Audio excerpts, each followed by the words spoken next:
yaşasın cehennem. Katiller için yaşasın cehennem.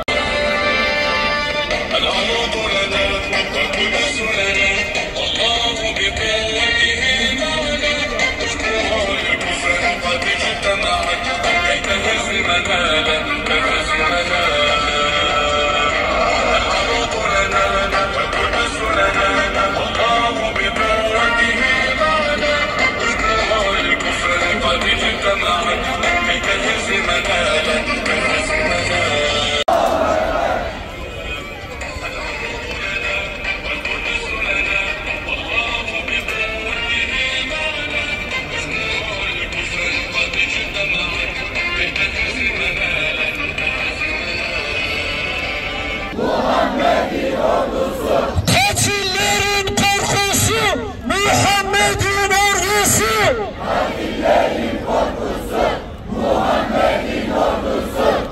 Bilmezlik algısı yerle eksan olmuş, tüm sihir ve büyüleri bozulmuştur. Filistin halkının bağrından çıkmış ve tarihinin tanıklık edebileceği müstesna bir kahramanlık, cesaret ve savaş örneği ve taktiği ortaya koyan Filistin direnişi, insanlık tarihinin en meşhur ve en haklı direniş destanlarından birini yazmıştır. Direniş kahramanlarına karşı büyük hezimet ve yenilgiyi tadan Siyonistler, bunun hıncını sivil ve savunmasız insanlardan çıkarmaktadır. Gazze'de kardeşlerimizin üzerine Siyonist çetelerce bombalar yağmakta, evleri yıkılmaktadır.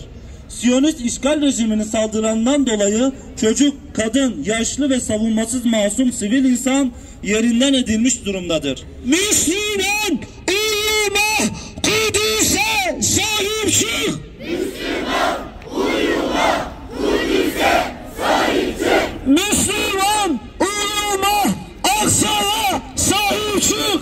Müslüman uyuma, Aksa'ya sahip çık! İnsanlığını yitirmemiş tüm dünya halkları bu zulme karşı meydanlara akın ederken ne yazık ki başta Müslüman liderler olmak üzere dünya liderleri bu zulme seyirci kalmaktadır. Bizler bu zulme seyirci ve sessiz kalmamaya ant içtik. Selahaddin Eyyubi'nin torunları olarak Kudüs özgürlüğüne kavuşana kadar Gazze'li kardeşlerimizin yanında yer almaya devam edeceğiz. Çetebaşı Netanyahu ve mağlup Siyonist terör şebekesi Filistinli kardeşlerimize yönelik 100 günü aşan saldırılarında istediğini başaramadı. Direniş kahramanları tüm dünya istikbarına karşı Allah'a dayanarak yenilmez denilen orduları alaşağı etmeye devam etmektedir. Direniş kahramanların tasvirini Bakara suresinin 249. ayetinde Yüce Rabbimiz şöyle tanıtmaktadır. Bizim bugün Calut ile ordusuna karşı duracak gücümüz yok dediler. Allah'a kavuşacaklara inanıp bilenler ise şu cevabı verdiler. Nice az topluluklar Allah'ın izniyle nice çok topluluklara galip gelmişlerdir. Allah sabrlılarla beraberdir.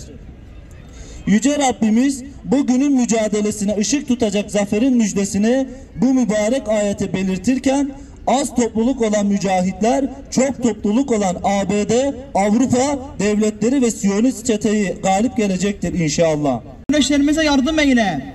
Onları muhafaza eyle. Allah'ım ehadiyetinin sırrı hürmetine Filistin'e yardım eyle.